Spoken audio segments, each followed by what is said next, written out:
La passion est mon moteur, l'audace est ma force. Mon expertise, je la partage tous les jours avec des centaines d'autres passionnés, car je suis conseillère chez DAFI.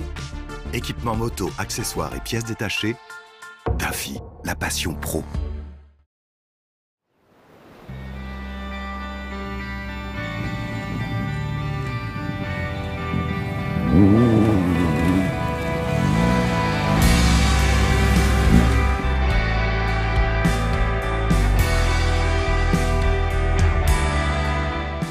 On sait qu'environ 98% des acheteurs de GS l'achètent full option. On sait aussi que la seule terre que foulera l'immense majorité des GS sera celle laissée par les zones de travaux. Mais pour ceux qui veulent s'affranchir des routes pour parcourir le monde ou simplement sortir des sentiers battus fréquemment, BMW propose une version plus enduro de la nouvelle R1250 GS baptisée HP. Lookée aux couleurs de BMW Motorsport et notamment équipée de séries de jantes à rayons croisés et de diverses protections, elle ne laisse aucun doute sur sa vocation de baroudeuse. Mais elle sera encore plus évidente si l'on opte pour le châssis sport aux suspensions ESA plus longues, plus raides et pour les modes de conduite enduro et enduro pro. Alors là évidemment, c'est la version équipée de l'amortissement HP, donc nettement plus performant parce que en fait il y a beaucoup plus de débattement et en plus bon ça gère différemment évidemment avec le mode Enduro Pro qui déconnecte certaines assistances comme le traction control, etc. Et puis ouais et puis qui joue aussi sur la réponse à l'accélérateur et tout, et du coup c'est nettement plus vif et on a tout le couple disponible quasiment tout de suite, ce qui permet effectivement d'avoir un meilleur grip. C'est waouh, c'est impressionnant quoi, c'est génial. Et là encore, la grosse surprise pour moi, qui connais quand même pas mal les GS 1200, c'est que j'ai vraiment la sensation de légèreté, alors que c'est une moto qui est quand même très très lourde. Mais bizarrement, je le ressens pas tant que ça. Sauf, évidemment, quand ça part un peu trop fort dans un virage. Voilà, où là quand même, ça tire un peu. Et on sent que il faut quand même maîtriser la bête. Il faut quand même avoir un petit peu plus que 3-4 tours de roue dans la pampa pour s'en sortir avec un véhicule quand même de ce poids. Faut pas se voiler la face, mais ça passe étonnamment bien. Et l'amortissement vraiment c'est impérial. Je sens rien du tout là, je passe quand même sur des grosses pierres hein. Et je les sens à peine. Je garde beaucoup de grip et surtout je trouve quand même que la roue avant, le train avant se manie avec une relative facilité.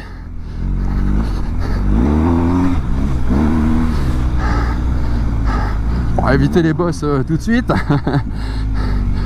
Ouais, c'est assez amusant quoi. En même temps, on sent quand même que le châssis est plus prévu pour faire ce genre de petite joyeuseté que pour la route en fait.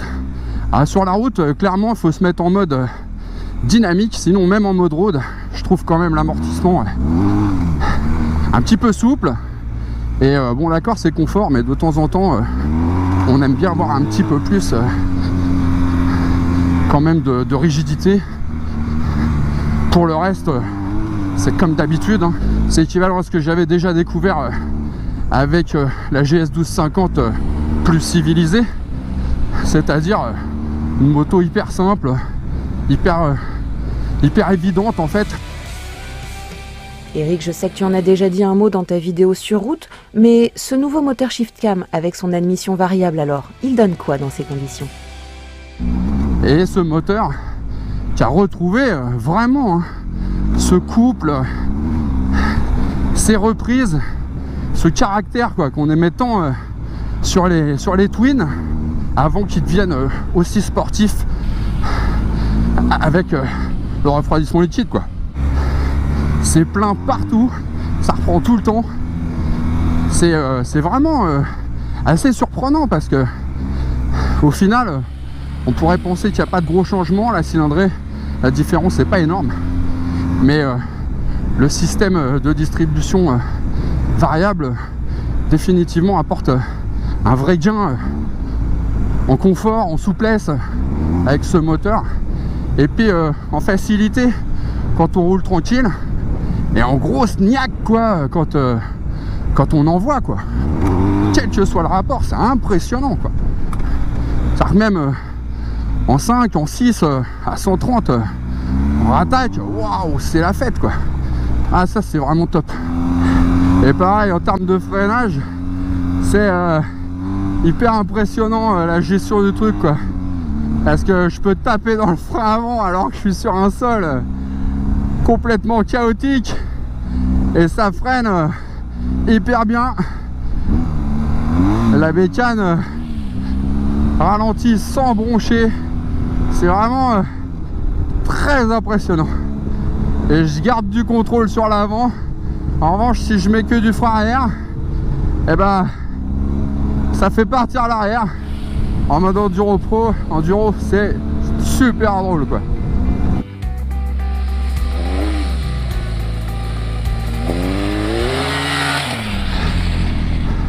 Et voilà, bon, disons que pour faire un petit peu le guignol là sur cette piste, bah franchement je suis hyper surpris.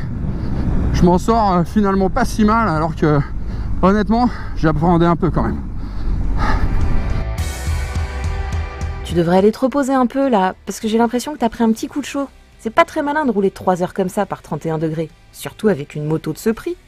Car si la GS 1250 de base coûte 17 400 €, ta version HP, avec tous les packs et équipements optionnels que tu as dessus, à commencer par le châssis sport, elle dépasse les 23 000 €.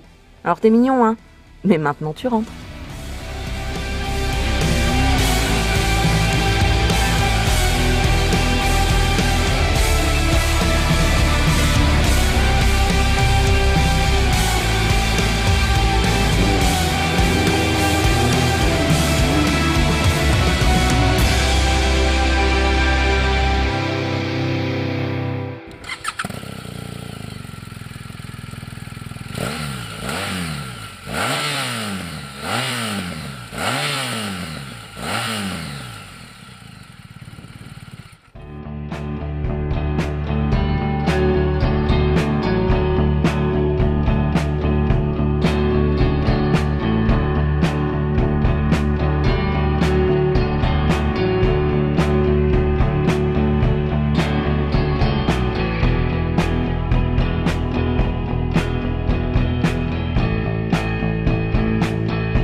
On sent qu'elle est quand même plus adaptée, cette suspension.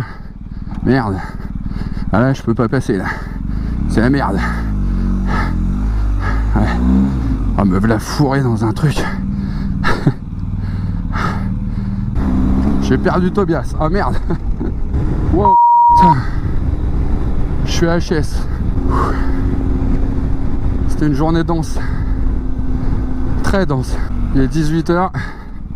J'ai attaqué à 8 h ce matin. J'ai pris une demi-heure pour manger. Je serais curieux de voir le nombre de calories que j'ai cramé tout à l'heure. Ah, c'est super funky comme endroit. Merci Tobias.